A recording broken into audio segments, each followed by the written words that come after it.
Muy buenas tardes, bienvenidos a Pulso Económico. Ya saben, aquí nuestro objetivo, seguir el pulso, seguir la ruta del dinero, de la inversión, de la economía y, como siempre, pues pendientes de los tiránicos índices de los mercados financieros, concretamente el del IBEX 35, nuestra bolsa de referencia. Hoy cerrábamos casi en plano, en 0,01% de pérdida, en 9.406,5 puntos, una jornada pues un poco átona, en la que han destacado por sus aumentos estas tres empresas. AENA, la gestora aeroportuaria, que ha crecido un 2,11% hasta 162,35. Merlin Properties, una gran inmobiliaria, que ha crecido un 2,06% hasta 11,88. Y Repsol hoy cierra con una ganancia de 1,36% en 15,30. Las tres empresas que se caracterizan hoy por sus bajadas son CaixaBank, el grupo financiero, que pierde 2,38% y cierra en 2,87%. Bankia, otro grupo financiero, que pierde 1,90% en 2,27%. Y Amadeus, la compañía de servicios para el sector aeronáutico, que pierde un 0,98% y cierra en 70,70. Respecto a los fundamentales de la economía española, la aportación al PIB está en torno al 0,6%. Los precios, la inflación con los últimos datos incorporados cierra un interanual del 1,3%. El desempleo con datos de marzo afecta al 13,45% de la población activa. Para los que estén pendientes de las hipotecas, decirles que en los últimos 12 meses el promedio de los tipos de interés es muy bajista, está en menos 0,112. Hasta aquí los fundamentales. Vamos ahora con el sumario de los temas que vamos a atacar en la tertulia La Barandilla. El Banco Central Europeo ha decidido dejar los tipos en el 0%, lo cual alivia y mucho al IBEX, pero constata un frenazo económico. Por otra parte, y en el tablero de las compañías del IBEX, Iberdrola ya es el segundo valor de más peso en nuestro selectivo, después solo superado por el Banco Santander en influencia sobre el índice. Campaña electoral, información económica y casi fiscal. Pablo Casado, muy valiente, propone bajar el salario mínimo interprofesional a 850 euros por mes en 2020, más bajo de lo que ahora mismo aprobó el gobierno de Sánchez. La bajada de impuestos que propone a la sociedad española el Partido Popular equivale a unos 16.000 millones de euros. Revolución en el mercado de las telecomunicaciones. Vodafone comenzará a dar datos ilimitados en los móviles de esa compañía a partir del 14 de abril. Y en otro ámbito, en el de la construcción, SACIR vive hoy su peor día en bolsa por la emisión de convertibles de 150 millones ampliables a 175, un día que ha sido también el de la Junta de la banca Marc, que reduce un 40% sus beneficios, pero ha incrementado su actividad en el mercado. Sobre el Banco Popular, ya saben que hay una investigación judicial que tiene que ver con el Banco Popular y resulta que dicen los técnicos del Banco de España que esta entidad era viable en la ampliación que realizó en 2016. Por otra parte, en el sector agroalimentario, el fondo medio español, medio francés, MCH Ardian, ha ganado la partida y han comprado el 80% de Grupo Palacios al fondo estadounidense Carlyle. El precio de la operación, unos 250 millones de euros. Vamos a hablar de vivienda. El precio de la vivienda de segunda mano vive la mayor subida de los últimos 14 años. En ese entorno, Servihabitat, que es una inmobiliaria, quiere vender 12.000 viviendas con descuentos de hasta un 40%. En el mercado del papel, ENCE ha decidido llevarse inversiones previstas para Galicia a la vecina Asturias. Lo hace por inseguridad jurídica. Y una noticia curiosa, anecdótica, pero preocupante. Un gestor de patrimonios de BBVA perdió 60 millones de clientes en 2017. Les desplumó, en pocas palabras. Este funcionario, este empleado, ha sido ya denunciado por el propio banco. Y nos preguntamos todavía mucho qué va a pasar después del sí del Consejo de Administración a la OPA de Friedman sobre Día y qué debe hacer el accionista.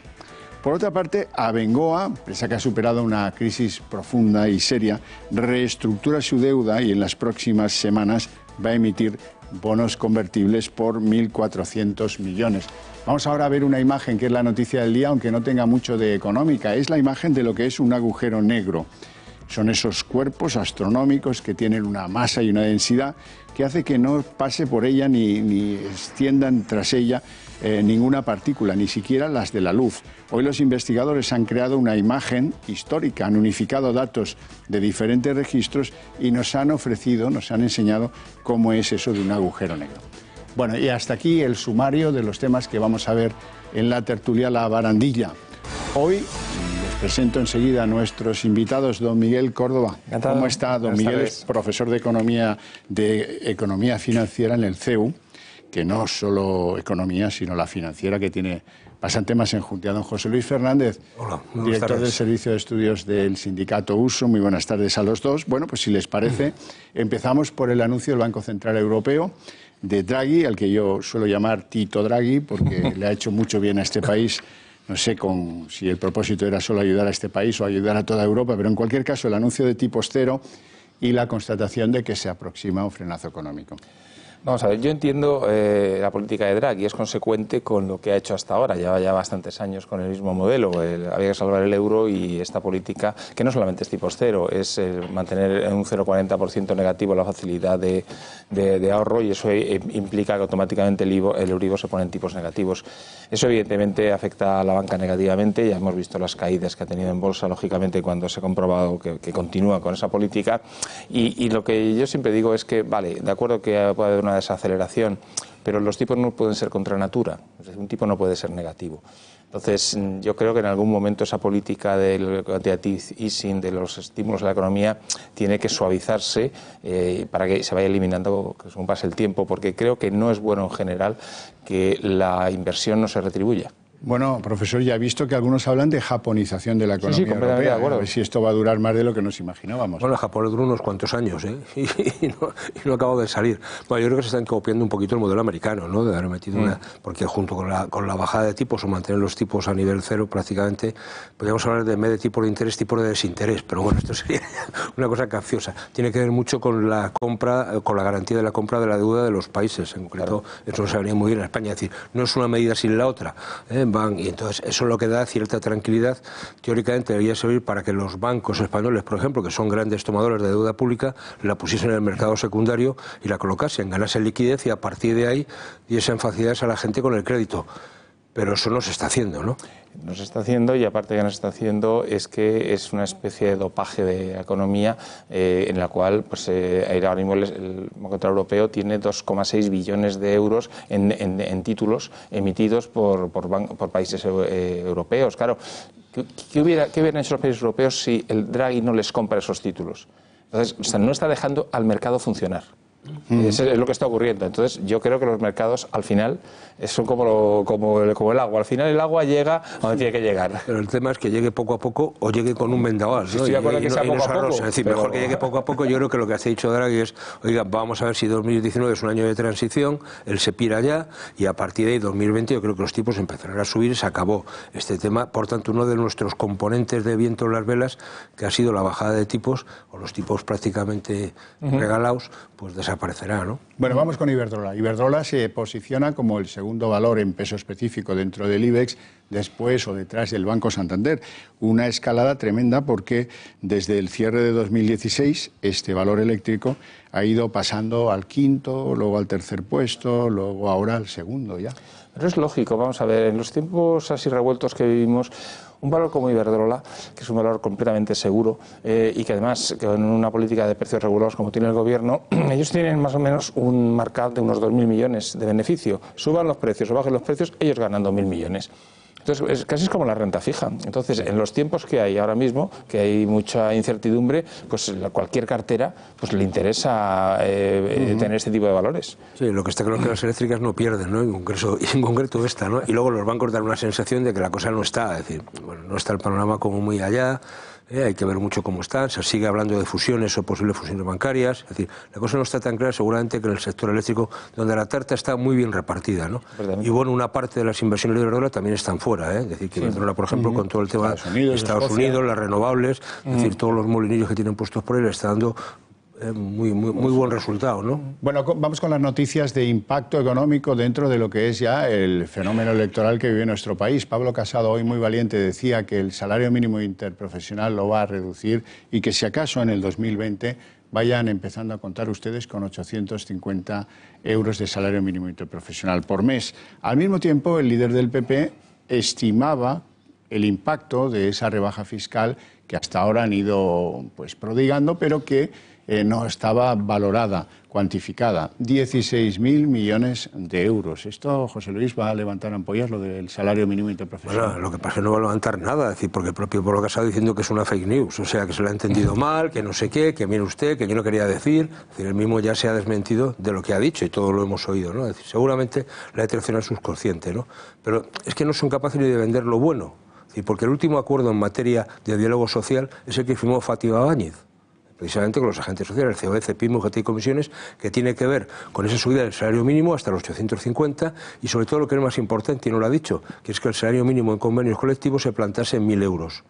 Y que no es una cosa menor. A partir de ahí, el Partido Socialista de Pedro Sánchez con Pablo Iglesias deciden adelantar toda esa operación y colocar una situación intermedia de los 900. Bueno, bien, pero esto es lo de Rita, lo que se da no se quita. Es decir, esto no es una medida valiente, yo creo que es una medida un poco ingenua, vamos a calificarlo así. Sí, no, porque hasta donde yo sé, no sé si ha cambiado otros salarios mejor que la legislación, pero los salarios no se pueden bajar, salvo que el empleado lo acepte o le despidas y le vuelvas a contratar.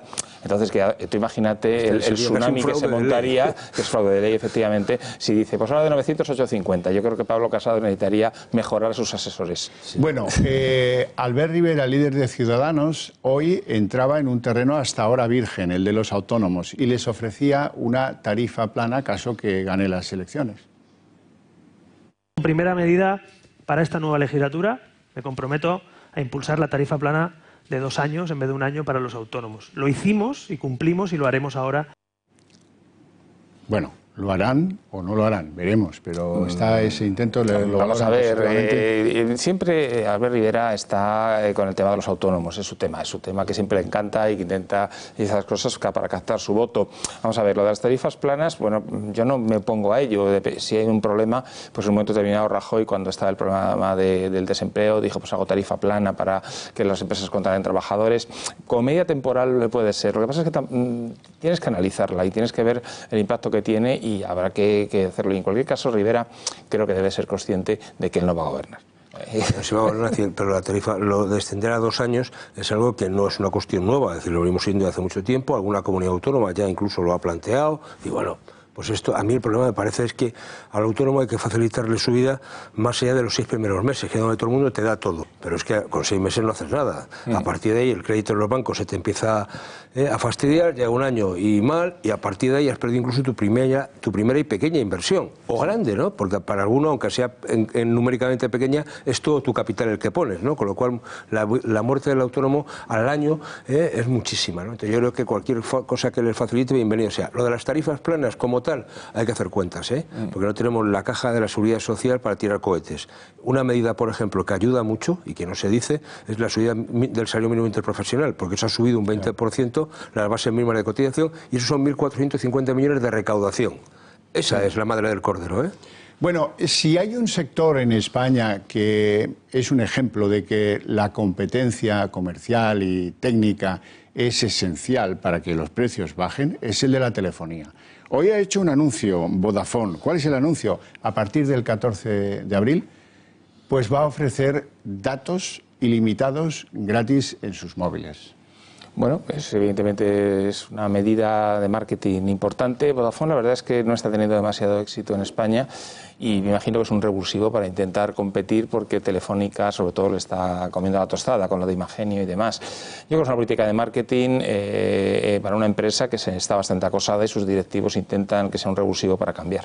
Bueno, sobre todo porque yo creo que Vodafone no nos conoce bien a los españoles, o se ha equivocado, alguien le ha sonado mal, es que renunció al fútbol, que lo tenía. Claro. Y eso, digo, más allá de esa oferta que se hace ligar al teléfono que tiene que ver con la televisión y como al final en ese pack completo, si tú renuncias al fútbol estás renunciando a lo que todo el mundo ve en todas las casas, ¿no? Con lo cual, o ofreces algo significativo a un segmento de gente joven, que a lo mejor el fútbol no es lo que más les interese, si no estás en un volumen de negocio muy reducido, ¿no? Y de hecho estamos viendo cómo las cuentas no le salían, ¿no? Yo creo que es una cuestión de, bueno, vamos a innovar algo. Oye, de todas maneras, bienvenida sea la competencia. Bienvenida sea la competencia, que es la madre reguladora de verdad de las cosas. Ojalá la hubiera en el sector eléctrico de verdad, no como ahora, con subastas a 5 manos y ese tipo de cosas. Vamos al sector de la construcción. Hoy muy malas noticias para SACIR. SACIR ha hecho una emisión de bonos, ojo, convertibles, que parece que al mercado eso de que apuesta por unos bonos que vayan a convertir en acciones dentro de 5 años, 150 millones ampliables a 175, no le ha gustado nada. Y han tenido un día horribilis. Hombre, es que cualquier bono convertible lo que hace es diluir la participación de los accionistas. Lógicamente, cualquier accionista no quiere bonos convertibles. Pero bueno, en este caso, si lo aprueba la compañía, que tendrá los votos para ello, con el famoso tema de la delegación de votos en blanco, hace lo que quieren, ¿no? Entonces, pues al final, pero es lógico que baje. O sea, los bonos convertibles van a hacer que los actuales accionistas, pues realmente vean que su parte del pastel de la empresa sea menor. Es una forma indirecta de reducir el valor de las acciones que tienes, ¿no? Bueno, directa o indirectísima, o sea, es directísima, ¿no? En este caso, ¿no? Pero es así, con lo cual la gente dice, bueno, va, y más allá que todo el ámbito de las constructoras, bueno, pues ya se ve que aunque se está reactivando la construcción, la obra civil tampoco acaba de arrancar, bueno, pues la cosa todavía no Vamos con el sector bancario. Hoy ha habido junta de accionistas del Banco Marc, y el Banco Marc ha presentado unos resultados ciertamente preocupantes. 40% menos de beneficios, a pesar del aumento de actividad. Y ligado a esto, aunque no tenga mucho que ver con la banca Marc, que siempre ha sido una banca exitosa, el Banco Popular. Hoy hay noticias de los tribunales, porque los peritos del Banco de España han ido como testigos a alumbrar al tribunal. Y le han dicho al tribunal, ojo, a nuestro juicio, la ampliación de capital que se hizo de 2016 era viable. Este banco no tenía problemas para lanzarla. Vamos a ver, en cuanto al tema del Banco Popular, los peritos del Banco de España, lógicamente, eran los que estaban inspeccionando las cuentas del Banco de España. No van a decir que lo habían inspeccionado mal, pero todos somos conscientes de que había un déficit de provisiones muy importante. Bueno, ayer lo dijeron en el caso de Bankia, ¿eh? Claro, bueno, pero ese ya ha pasado. Ya. Ha pasado hace muchos años. Entonces, lo que os quiero decir es que realmente ellos han cogido simplemente en un plan meramente técnico, han cogido las cifras que había, los balances, las cuentas de resultados, lo han mirado, lo que sea, y pues tanto y ya está. Pero claro, el problema básico era ese déficit, que había 36.000 millones, y quiero recordar, en activos tóxicos que estaban mal provisionados. Y aparte, yo creo que había incluso mucho terreno, muchos terrenos que eran más que edificios, y lo que era terreno estaba destruido. Bueno, yo creo que eso, al final, yo creo que todo el mundo va a cubrirse, ¿no? En este sentido. Es decir, la pregunta es, oiga, ¿usted no lo vieron antes, en cualquier caso? Es decir, es que este es el tema de fondo. Es decir, el fondo del tema es, oiga, ¿cuál es el papel realmente de los inspectores, ¿no? Porque yo creo que técnicamente son impecables, todo el mundo lo defiende. Ahora, el tema es quién les da las directrices para que vayan, en qué momento van, cuándo evalúan y cuándo realmente inspeccionan y cuándo hacen sus dictámenes, ¿no? Porque a otro pasado es relativamente fácil, ¿no? Acertamos todos casi siempre. Pero prever este tipo de situaciones sería lo deseable. Bueno, y oiga, yo pensaba que no iba a dar esta noticia nunca, porque esto suena a épocas pasadas. Resulta que un gestor de patrimonios del BBVA, un fresco, fundió 60 millones de clientes hasta el 2017, momento en el que lo pillaron, y el banco es el primero que lo llevó a los tribunales, pero ahí han quedado los afectados preguntándose, pero vamos a ver, oiga, yo que le doy mi patrimonio a gestionar a una entidad tan seria y resulta que lo ponen en manos de un golfo y lo hace desaparecer, no se comprende. Vamos a ver, estos 60 millones de euros es muy difícil hoy en día, que está todo digitalizado, y el BBVA es un banco que tiene mucho tema digital, que alguien pueda sacar dinero de las cuentas de los clientes. Eso yo creo que hay que ver el tema, porque simplemente se ha dado la noticia y ya está, ¿no? O sea, yo lo que quiero creer es que ha habido, en el paso en el que la gente invierte el dinero hasta que llega a la inversión, él ha sido capaz de desviar esos fondos porque él tenía una inversión en una empresa de no sé qué, esas cosas que se hacen. Porque una vez que entra en el circuito, ese dinero es que no hay forma de sacarlo. El único que lo puede sacar es el cliente. Entonces yo creo que ha debido ser en el paso previo a entrar en el circuito, que él ha dicho, oye, mira, hay aquí una cosa diferente, muy interesante, un negocio de no sé qué. Yo creo que ha tenido que ser eso, porque si no es muy, muy difícil. Sí, vamos, yo creo que tiene que ver con eso que dice Miguel, es decir, que lo ha llevado a algún sitio que gestiona él directamente y a partir de ese dinero desaparece la empresa, desaparece todo. Esta noticia es de primeros de los años 80. Sí, pero estamos en el típico en la oficina bancaria alguien te decía, no, su patrimonio, pero es un sistema que no ve Hacienda, pero me firme aquí este papelillo sin membrete y así hubo estafas. Y de repente hay un señor que se ha ido a Brasil, ¿no? Es decir, lo que pasaba entonces. Pues mira, todavía pasa hoy, tanta tecnología, pero aún pasa. Como lo del tocomocho, que al final lo siguen haciendo. Interés por una empresa de transformación agropecuaria, que es el grupo Palacios. Había una guerra entre inversores para hacerse con la mayoría del grupo Palacios. Finalmente la guerra la ha ganado el fondo MCH junto a Ardian. Pujaban muchos otros y por 250 millones de euros se han quedado el 80% de Grupo Palacios. El otro 20% está en manos de gestores de la compañía. Bueno, vamos a ver, esto tiene pinta de ser un MBO, es decir, los gestores buscan a unos fondos para que pongan el dinero. El gran problema que tienen este tipo de operaciones, los MBOs, es que los que meten el dinero, estos fondos, suelen exigir un gran porcentaje de rentabilidad y además suelen apalancar los activos de la compañía.